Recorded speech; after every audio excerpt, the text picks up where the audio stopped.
heart of Berlin, children play innocently over what was once Adolf Hitler's death tomb. It was here in the Führer bunker on April the 30th, 1945, that Hitler made the final preparations for his suicide.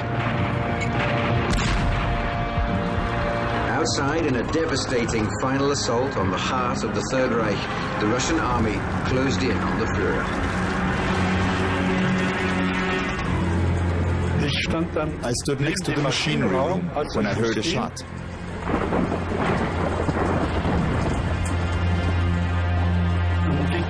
Then everything happened very quickly. I ran away out of fear, but I immediately came back down from the upper bunker. Just then, they were wrapping Hitler in blankets. Hitler's death brought to an end his dream of a 1,000-year Reich. It lasted only 12 years, but changed the world. The Führer was defeated by the Allies and by a man, once his partner, then his nemesis, a man who shared many of the same characteristics, Joseph Stalin. Stalin would continue his rule for 8 more years until March the 5th, 1953, when he died of a cerebral hemorrhage. Different endings to lives that were remarkably similar. Deprived childhoods, violent fathers, adoring mothers, problems with women, and paranoia. They were both mass murderers. Hitler was responsible for nearly 10 million deaths in the Holocaust, 6 million Jews, and hundreds of thousands of gypsies and homosexuals. Hitler was very compulsive, phobic, and paranoid, both in considering himself to be the object of persecution and attempts to kill him, and in the positive sense of believing that he had a sacred mission to save Germany and save the world. Stalin murdered more than 20 million of his own people, political opponents and innocent victims, who Stalin considered a threat. In an ordinary context, I think he would be judged mentally ill. I think he would be judged paranoid, although I don't think he suffered from a full-blown paranoid schizophrenia. How do you measure and explain such monstrous evil? One approach is a controversial new field of research, psychohistory. I used all fields of social science that I could pull something from. Psychoanalysis, behaviorism, experimental psychology in general, social psychology, anthropology, sociology. Hitler is often described as an enigma, and he is an enigma in many ways. There's a school of thought that argues Hitler was so evil we can never really understand him. But that's not the psychohistorian's point of view. We think that by the use of scientific psychology, we can plumb the depths and grasp his deeper meanings, his significance. In examining their lives, we found surprising similarities, beginning with childhood. Stalin was born in the Georgian village of Gori on December the 21st, 1879, christened Yosef Dzhugashvili. 3 siblings had died before his birth. His deeply religious mother nicknamed him Soso and promised to dedicate his life to God. Yosef's father was an abusive alcoholic who savagely beat his son, one time so severely that the boy had blood in his urine. His father was a drunken shoemaker who beat his mother, and Stalin got beaten up as a little child by trying to defend his mother. This had a lasting impression on him. Ever since childhood, he felt unworthy. As a result of these early childhood experiences, he had a low self-esteem, what's typically called inferiority complex. Yosef's physical characteristics didn't help. He never grew taller than 5 feet 4 inches, and his face was pockmarked from smallpox. His body was slightly deformed, the left arm shorter than the right, and rigid from a childhood accident. Hitler was also unhappy with his looks. A colleague noted his low, retreating forehead, ugly nose, broad cheekbones, small eyes. Hitler didn't like his plump nose, which he considered Jewish. Both Hitler and Stalin suffered from inferiority complexes. Even as a boy, Josef was quick to anger and harbored grudges. Josef's mother, Yekaterina, enrolled young Soso in the church choir, hoping he would become a priest. In 1894, at the age of 15, Josef entered the Tiflis Theological Seminary and began a life of rigid routine. Josef's intelligence, prodigious memory, and talent for details impressed the teachers, but they also witnessed a stubborn, violent side. Finding the seminary life oppressive, Josef turned away from religion and became attracted to 19th century anarchists, revolutionary terrorism, and Marxism. After 5 years in the seminary, he was expelled for his revolutionary activities. He might be described as a warfare personality. His whole life consisted in struggle against those whom he put down in his mind as enemies. He had what we might call an enemy complex.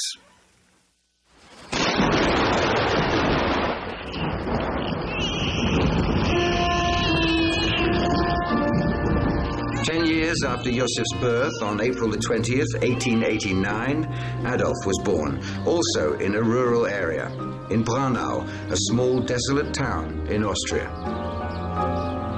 His mother, Clara, was married to a moderately successful civil servant, Alois Schicklgruber, 23 years her senior.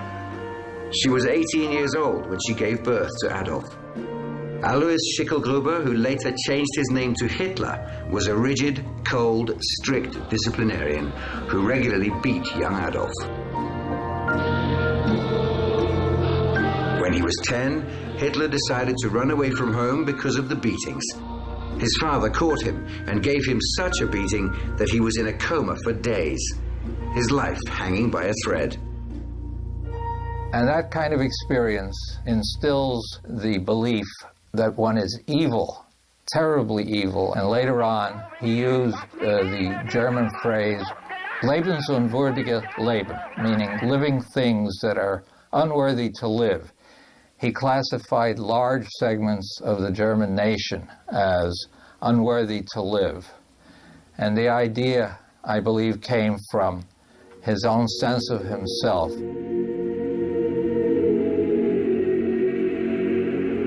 When he was a boy, Adolf also wanted to be a priest, and like Stalin, sang in the church choir.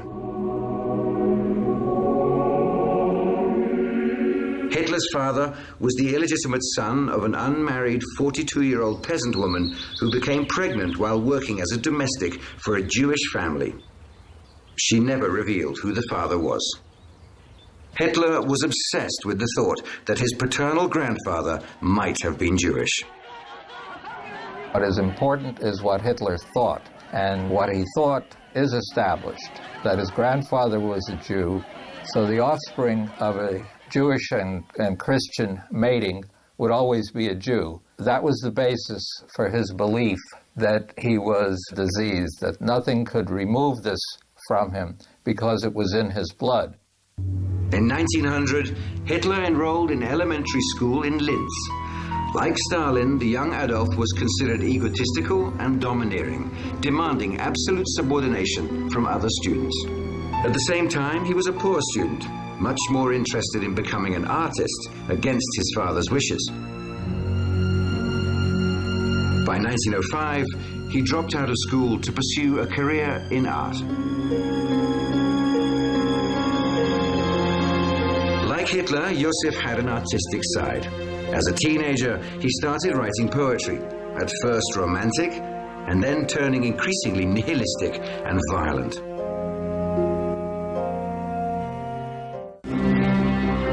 By 1900, when he was 21, Josef Djugashvili had turned from a life of religion to a life of violence.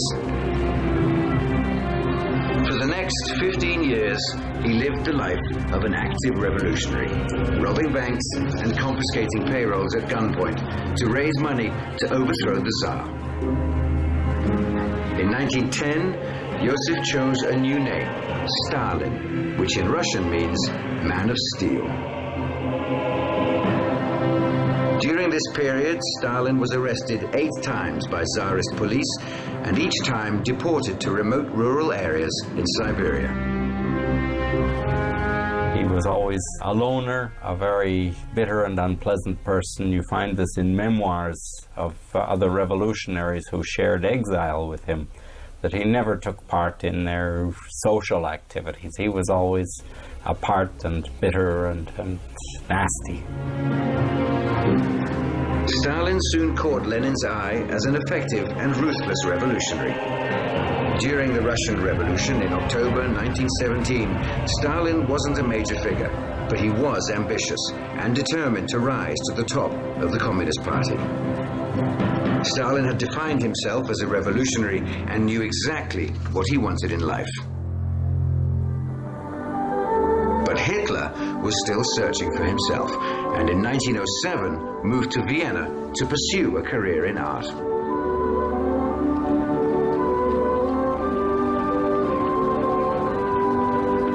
In Vienna, Adolf rented a tiny, bug-infested room here on 29 Stumpergasse. Living on a small inheritance controlled by his mother, he pursued his dream of entering the Academy of Fine Arts.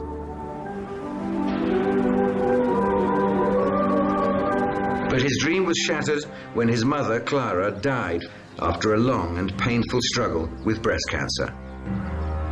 Because of the extreme closeness between Hitler and his mother, he became non-functional. He was devastated by her death. After his mother's death, to support himself, Adolf sold his paintings on the street. It is interesting that he only painted landscapes, never people.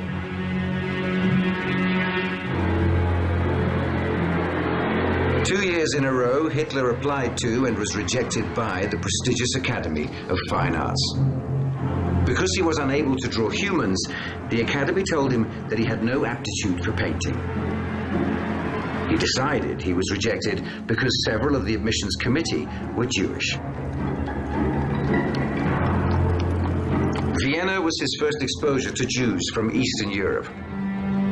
Hitler became attracted to the rhetoric in racist, anti-Semitic newspapers and pamphlets.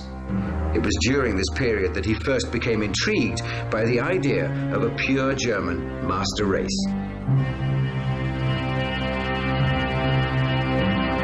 After his rejection by the Academy and the death of his mother, Hitler was miserable in Vienna, lonely and poor, lacking direction.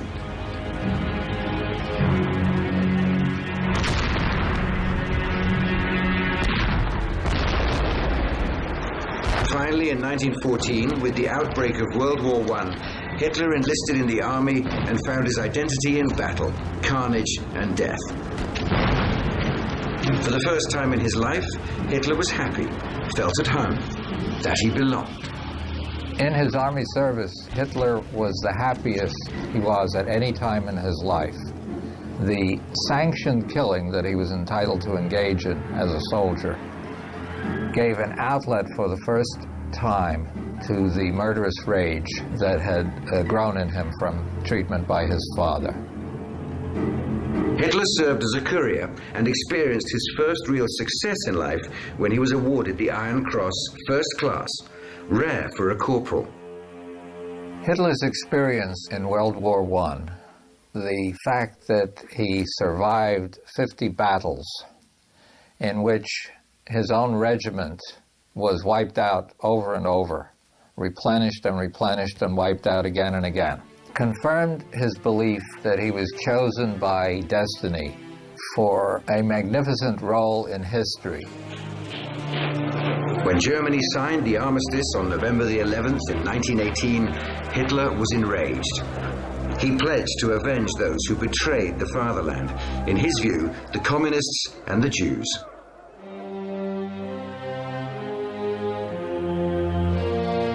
The year 1924 was pivotal for Stalin. Fate intervened and gave him an opportunity to seize power. In 1924, Lenin had suffered a series of strokes. Knowing his death was imminent, Lenin warned the party to beware of Stalin. Lenin saw that something was wrong with this man. He saw that he was a problematic personality and that he was a dangerous person to achieve high office, and especially the very high top office that he, Lenin, had held as the recognized supreme leader of the Bolshevik Party and therefore of the Soviet state.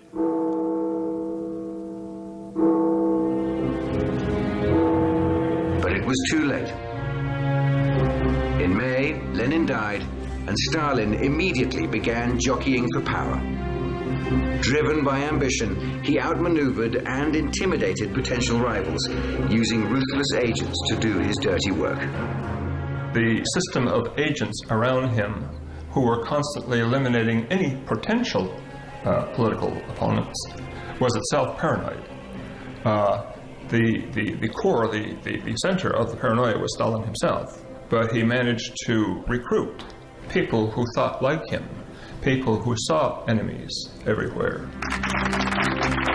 Stalin once said, to choose one's enemy, to prepare every detail of the blow, to slake an implacable vengeance, and then go to bed. There is nothing sweeter in the world.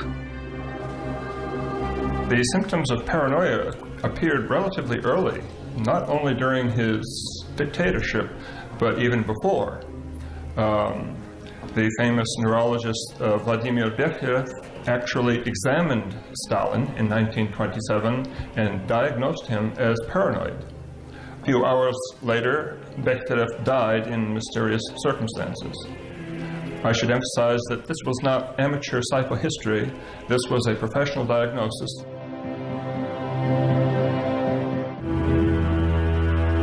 The same cruelty and sadism of Stalin's political life dominated his family life, especially his relations with his second wife, Nadia. His relation to this particular woman was terrible. He abused her, both psychologically and physically. Nadia was much younger, 17 when he was 40. She bore him 2 children, a son, Vasily, and a daughter, Svetlana. Stalin had another son, Yakov, from his first wife, Yekaterina, who died of typhoid in 1907, the same year that Hitler's mother died. He also humiliated and insulted his sons. Vasily became an alcoholic, and Yakov once tried to commit suicide. His abuse as a child was transmitted in the form of his abuse to his own children. Nadia was a good mother, both to her own children and to her stepson, Yakov. She was a member of an old Bolshevik family in Leningrad, and for him, he was one of the leaders of the revolution. And she looked up to him and had great belief in him. But Stalin was notoriously cruel to Nadia, insulting her in front of other people. Little by little, she became aware of his personal defects, his defects of character, which were shown in many ways at home. On November the 8th, 1932, Nadia and Stalin had a violent argument at a party in Moscow. He became furious and half-drunk, threw cigarette butts in her face. She got up and left, returning to their Kremlin apartment.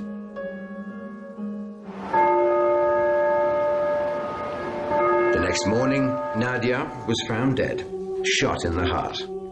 He either drove her to suicide or killed her himself. Historians have not been able to agree on exactly what happened, but hers was not a natural death. According to Svetlana, her mother, Nadia, left Stalin a letter which was full of personal and political reproaches, and that he went into a rage as a result of this letter. And when the funeral came about, he walked up to her coffin and then pushed it away. He never went to her grave at the Novodevichy Cemetery.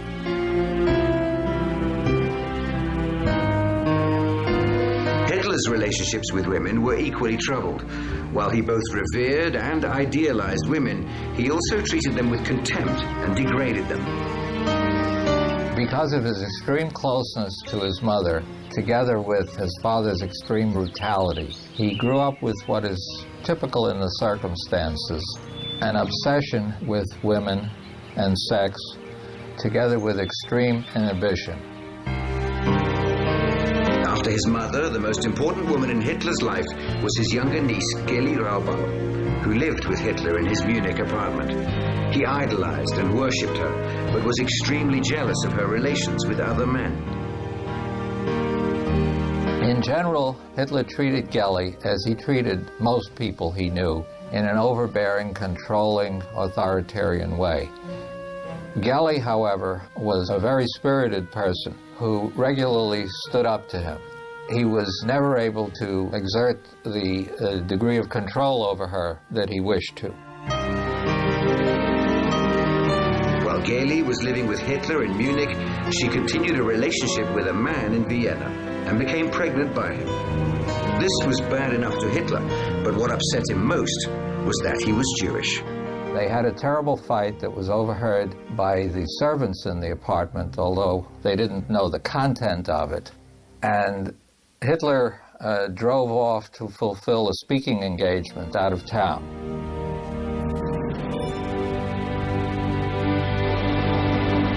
The next morning, Geli was found dead in Hitler's Munich apartment, victim of a gunshot wound to the chest. Geli Raubal's death in 1931 remains a mystery, but there is no doubt that Hitler contributed to her tragic end.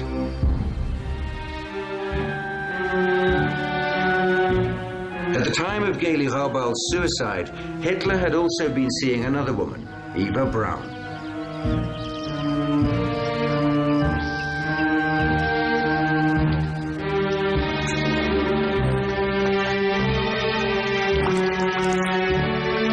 When Eva worked in the studio of Hitler's official photographer, Heinrich Hoffmann. This is how Adolf Hitler first appeared to the 18-year-old Eva, working in Heinrich Hoffmann's darkroom.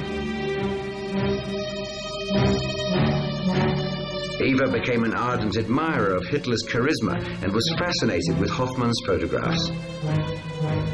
Eva Braun quickly fell in love with Hitler. She wanted to marry him. She wanted to have children with him. He was dead against both of those things. Hitler considered Eva the ideal German woman. In his words, cute, cuddly, and naive. But he never took her out publicly.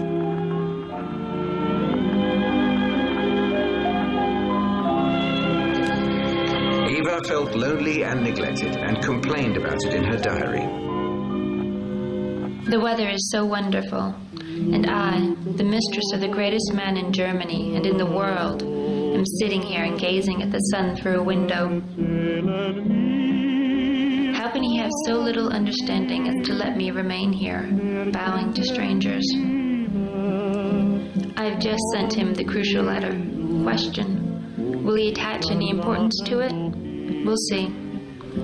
If I don't get an answer before this evening, I'll take 25 pills and gently fall asleep into another world. He has so often told me he is madly in love with me. But what does that mean when I haven't had a good word from him in 3 months?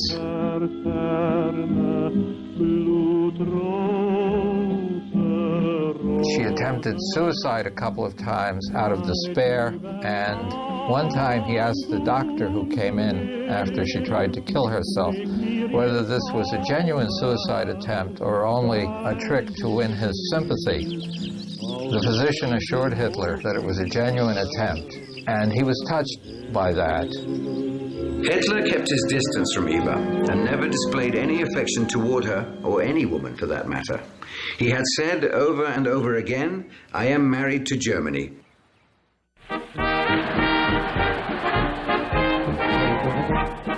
On January the 30th, 1933, Hitler became Chancellor of Germany and launched the brutal dictatorship that reflected his narcissism and paranoia.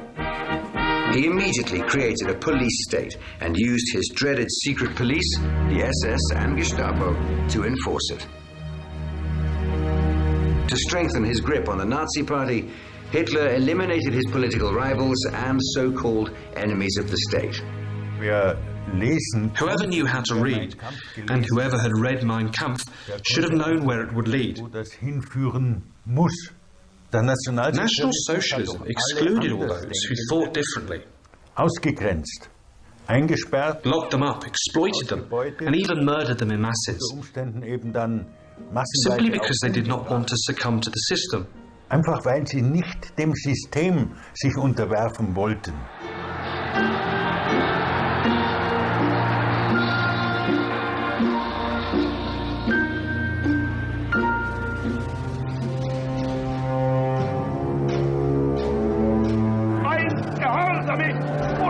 Hitler's ruthlessness in liquidating his rivals inspired Stalin. Despite the blind worship of the masses and his total control of every aspect of Soviet society, Stalin was morbidly suspicious and saw enemies everywhere. He even turned on old friends. There was a very popular party boss in Leningrad, Sergei Kirov.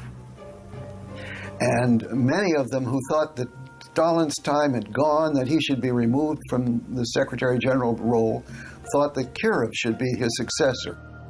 Sergei Kirov remained loyal to Stalin, and in 1934, at the 17th Party Congress, lavishly praised Stalin. Stalin loved Kirov and knew he was loyal, but he had become too popular for Stalin's liking. On December 1, 1934, in Leningrad, Kirov was assassinated. And from all that we know now, it seems beyond serious doubt that Stalin was responsible for this crime. And the murder of Kirov was ascribed to Stalin's enemies in the party and to all of those in the factions who had opposed him and who might be suspected of opposing him. So that this murder of Kirov was the beginning of the Great Terror. Stalin attended Kirov's funeral and feigned grief at his coffin, a master of duplicity. Kirov was the first one who was killed, and then it went into the general purges. Then anybody immediately, anyone who had had any contacts with the opposition, these were rounded up within days and were in jail, and some of them were shot immediately, and the purges just rolled on from there, to the point where they were shooting 1,500 to 2,000 people in Moscow alone in one day in the summer of 1937. During these purges, it's estimated that Stalin liquidated 20 million Soviet citizens as enemies of the people.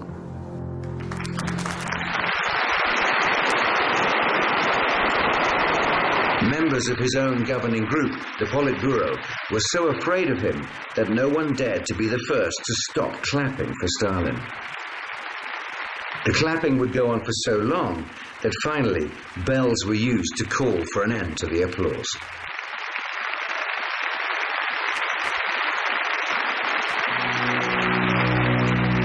Stalin eliminated enemies, or imagined enemies, both literally and figuratively. Take, for example, Trotsky. There is the famous photograph of Lenin giving a speech, Trotsky standing over on the other side of the platform.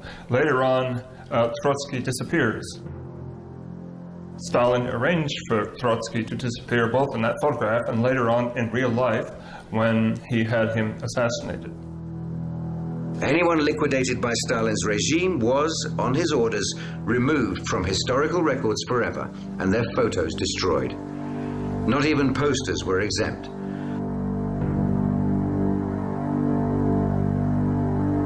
The finest of artists in the Soviet Union spent long hours retouching photos, erasing images of those who had vanished.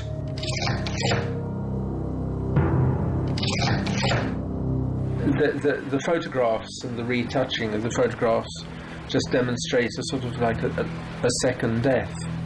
For 30 years, photo historian David King has assembled the world's largest collection of photographs, posters, and paintings from the Soviet era and documented Stalin's perfidy. what you're really seeing is a second death. The first death at the hands of the secret police, and the second death is a death concerned with elimination from the media. This second death was just as powerful and final as the first, because normally one has remembrance of people who have died, and with this it was the idea was to eliminate that they had ever existed in the first place. And the results of retouching of these faces becomes very, very strange and macabre indeed.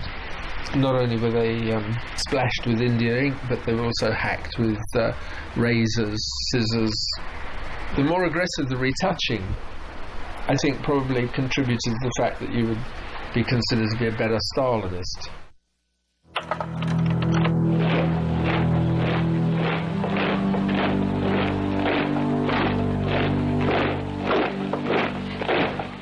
Like Stalin, Hitler also revised history, and in Hitler's case, erased part of his own past. On March the 11th, 1938, enthusiastic crowds greeted the Führer as he annexed Austria and made it part of the Third Reich. But Hitler had another very personal agenda. Once Austria belonged to Hitler, he took steps to eradicate any suspicion of his Jewish past. One thing Hitler, from the very beginning, sought to do was to cover up the evidence of his past. And so, by doing so, he caused a lot of rumors and myths to be projected upon the blank space of the past that he tried to erase. Like Stalin erasing photographs, Hitler eradicated the Austrian village of Dollersheim and a dark secret that had haunted him for years. The birth registry of Dollersheim held the birth certificate of his father, who Hitler suspected was the illegitimate son of a Jew.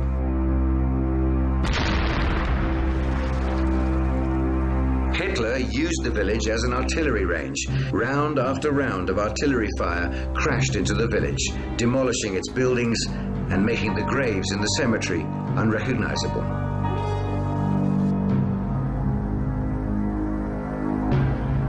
You come upon this sort of ruined church with just some hollow walls standing, and it seemed to me in some way a metaphor for the ruin of the absence, the vacancy of the historical record on Hitler's past. By obliterating the town, Hitler erased suspicion of his own Jewish blood.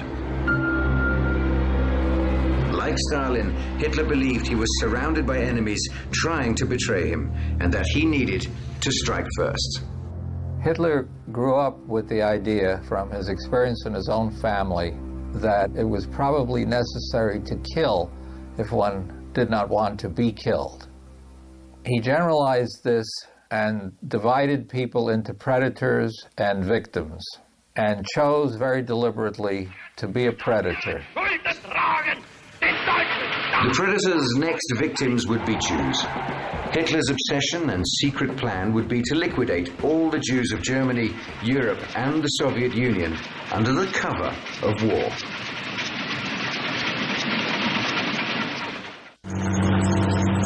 Hitler's secret agenda had always been to attack Russia. Now he was ready.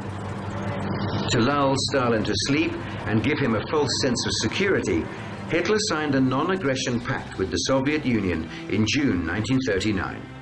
The two most powerful dictators in the world became allies. Stalin, ironically, felt secure.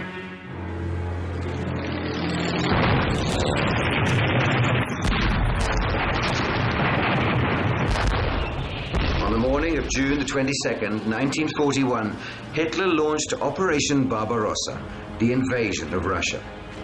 For Hitler, it would fulfill two goals: the destruction of Bolshevism and the annihilation of the Jews. The invasion stunned Stalin, and not surprisingly, he felt personally betrayed. It was a total surprise to Stalin. And he was very disoriented as a result, and for the next several weeks he went into a kind of nervous breakdown, and people had difficulty contacting him, getting him to understand what was happening. And it wasn't for about 3 or 4 weeks that he finally pulled himself together and started acting like the man he was supposed to be. For the paper today, all are eager to read the speech of Stalin. Stalin calls upon the Soviet people to grapple in deadly conflict with its most vicious, most treacherous enemy.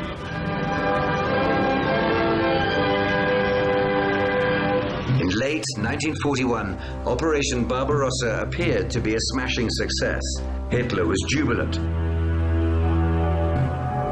But Providence did not favor the Führer, and ironically, the beginning of the end came 15 months later in a city called Stalingrad.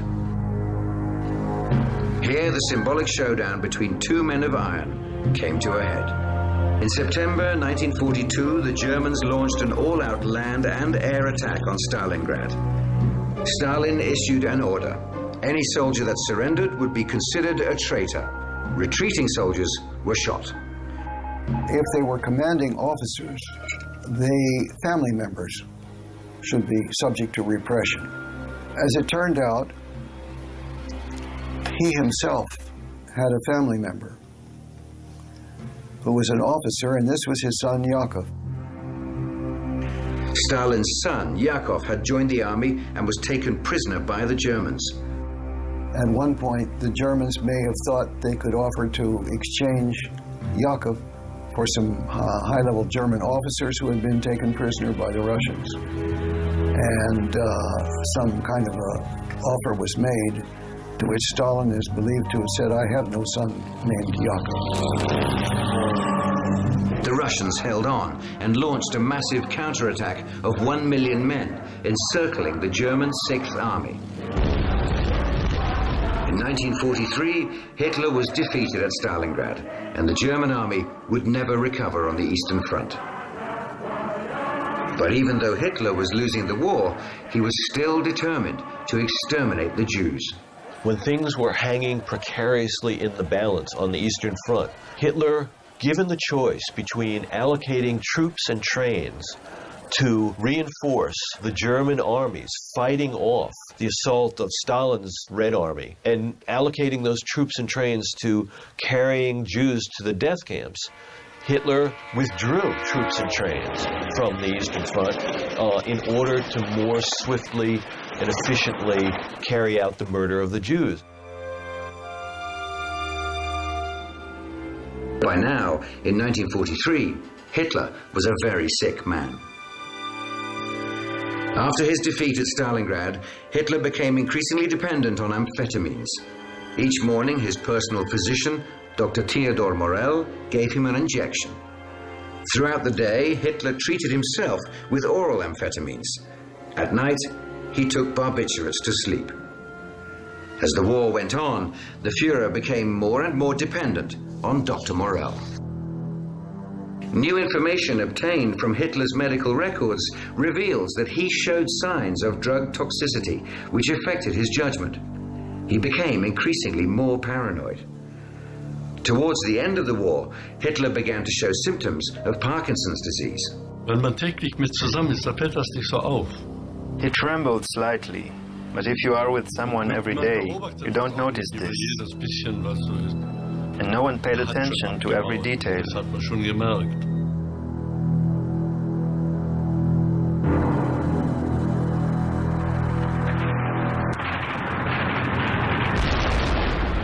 As the Red Army overwhelmed Berlin, Hitler was hiding deep inside the Führer bunker beneath the Chancellery. When Russian soldiers entered the bunker, they found several Nazi corpses amidst signs of an orgy.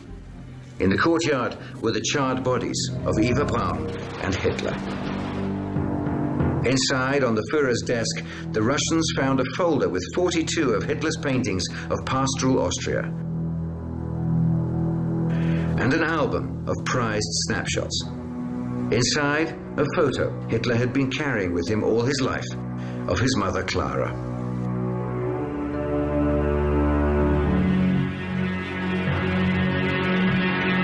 Stalin, the final victor, exploited his triumph over the Nazis by parading long lines of Nazi war prisoners through Red Square to rally the Soviet people.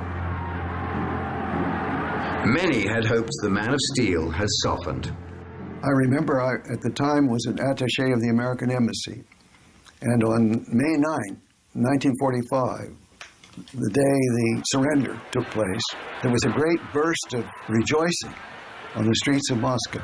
People were dancing, and I remember standing in a group in which one young officer, perhaps a major, said in Russian, "Now it's time to live." But Stalin, as usual, needed enemies, not peace and freedom. The terror this time was directed against Jews. It centered on a group of Jewish doctors Stalin accused of plotting to murder Soviet leaders, including Stalin himself. The accused doctors were to be publicly executed on Red Square. And following that, the Jewish population of the major cities were to be deported to eastern Siberia, with pogroms perpetrated against him en route. Only his sudden death on March the 5th, 1953, of a cerebral hemorrhage prevented him from carrying out yet another purge. His daughter, Svetlana, recalled the scene as she stood by his deathbed. He suddenly opened his eyes and cast a glance over everyone in the room. It was a terrible glance. Then something incomprehensible and awesome happened. He suddenly lifted his left hand as though he were pointing to something above and bringing down a curse on all of us. The next moment, after a final effort, the spirit wrenched itself free of the flesh. Hundreds of thousands of mourners watched as Stalin was laid to rest in the mausoleum beside Lenin. For Adolf Hitler, there was no monument, not even a marker.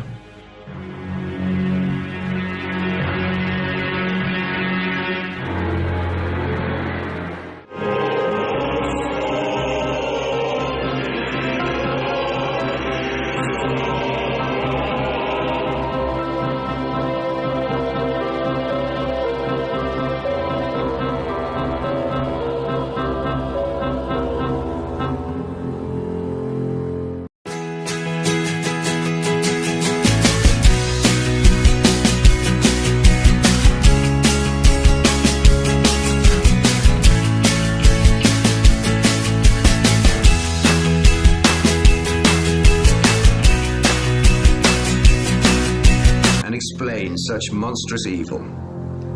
One approach is a controversial new field of research, psychohistory. I used all fields of social science that I could pull something from. Psychoanalysis, behaviorism, experimental psychology in general, social psychology, anthropology, sociology. Hitler is often described as an enigma, and he is an enigma in many ways. There's a school of thought that argues Hitler was so evil we can never really understand him. But that's not the psychohistorian's point of view. We think that by the use of scientific psychology, we can plumb the depths and grasp his deeper meanings, his significance. In examining their lives, we found surprising similarities, beginning with childhood. Stalin was born in the Georgian village of Gori on December the 21st, 1879, christened Yosef Dzhugashvili. 3 siblings had died before his birth. His deeply religious mother nicknamed him Soso and promised to dedicate his life to God. Yosef's father was an abusive alcoholic who savagely beat his son, one time so severely that the boy had blood in his urine. His father was a drunken shoemaker who beat his mother, and Stalin got beaten up as a little child by trying to defend his mother. This had a lasting impression on him. Ever since childhood, he felt unworthy. As a result of these early childhood experiences, he had a low self-esteem, what's typically called inferiority complex. Yosef's physical characteristics didn't help. He never grew taller than 5 feet 4 inches, and his face was pockmarked from smallpox. His body was slightly deformed, the left arm shorter than the right, and rigid from a childhood accident. Hitler was also unhappy with his looks.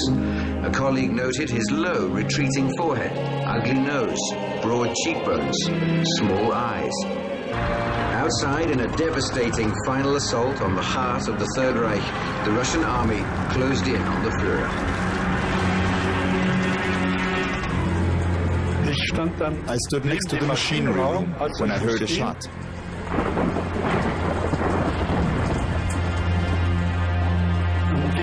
Then everything happened very quickly. I ran away out of fear, but I immediately came back down from the upper bunker. Just then, they were wrapping Hitler in blankets.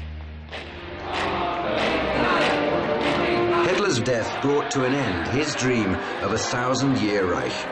It lasted only 12 years, but changed the world. The Führer was defeated by the Allies, and by a man, once his partner, then his nemesis, a man who shared many of the same characteristics, Joseph Stalin.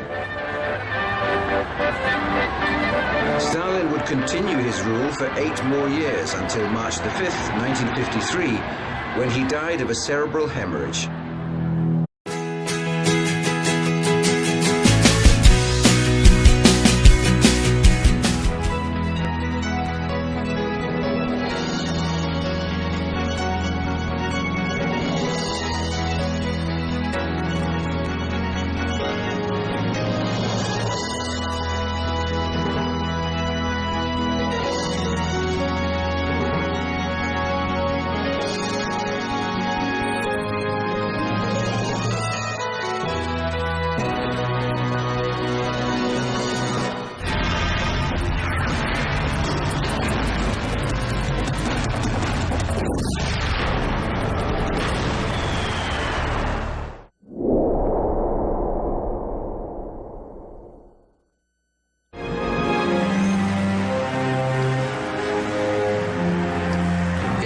Of Berlin, children play innocently over what was once Adolf Hitler's death tomb. It was here in the Führer bunker on April the 30th, 1945, that Hitler made the final preparations for his suicide. Different endings to lives that were remarkably similar. Deprived childhoods, violent fathers, adoring mothers, problems with women, and paranoia. They were both mass murderers. Hitler was responsible for nearly 10 million deaths in the Holocaust, 6 million Jews, and hundreds of thousands of gypsies and homosexuals. Hitler was very compulsive, phobic, and paranoid, both in considering himself to be the object of persecution and attempts to kill him, and in the positive sense of believing that he had a sacred mission to save Germany and save the world. Stalin murdered more than 20 million of his own people, political opponents and innocent victims, who Stalin considered a threat. In an ordinary context, I think he would be judged mentally ill. I think he would be judged paranoid, although I don't think he suffered from a full-blown paranoid schizophrenia. How do you measure